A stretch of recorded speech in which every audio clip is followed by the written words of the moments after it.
চোখে আমার severe conjunctivitis হওয়া সত্ত্বেও কিন্তু বিয়ে বাড়ির ভোজ খাওয়ার লোভে কিন্তু আমি চলে কলেজ থেকে সজ্জা বিয়ে বাড়ি খেতে। হ্যালো এভরিওয়ান, আমি হচ্ছি তোমাদের ডিয়ার স্নেহা, একজন বিএসসি নার্সিং। এই হচ্ছে 2026-এর আমার প্রথম বিয়ে বাড়ি।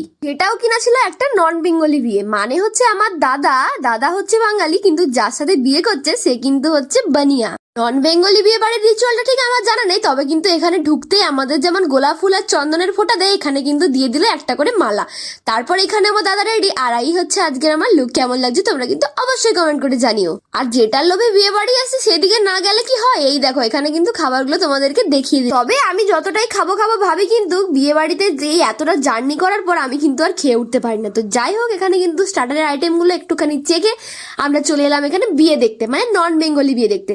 দেখো ওখানে যেমন আমাদেরকে জামাই কোনো মেয়ে বা শাশুড়িরা বরণ করে, এখানে কিন্তু দেখছি পুরো ছেলেরা বরণ করছে। আর এই ব্যাপারটা কিন্তু আমার কাছে বেশ ইউনিক লেগেছে। তো দেখো এই হচ্ছে আজকের আমাদের সুন্দর ভেন্যু, যেটা কিন্তু ছিল দুর্গাপুরে। আর এইখানে শুভ দৃষ্টিটা কিন্তু সেমই ছিল প্রায় বলতে গেলে। আমাদের এখানে যেমন পান পাতা নিয়ে আসে, ওখানেও কিন্তু আমাদের মিষ্টি বৌদি ভাই কিন্তু পান পাতা নিয়ে কিন্তু হেঁটে হেঁটে এগিয়ে আসছিল আমাদের দাদার দিকে।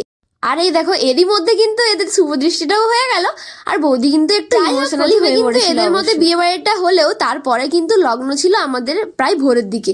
আর আমরা কিন্তু পুরো বিয়ে বাড়িটা দেখতে পারিনি, কারণ কিন্তু পরের দিন উঠে আমাকে আরো একটা বিয়ে বাড়ি অ্যাটেন্ড করতে হতো, তাই আমরা কিন্তু রেস্ট নিয়ে নিয়েছিলাম।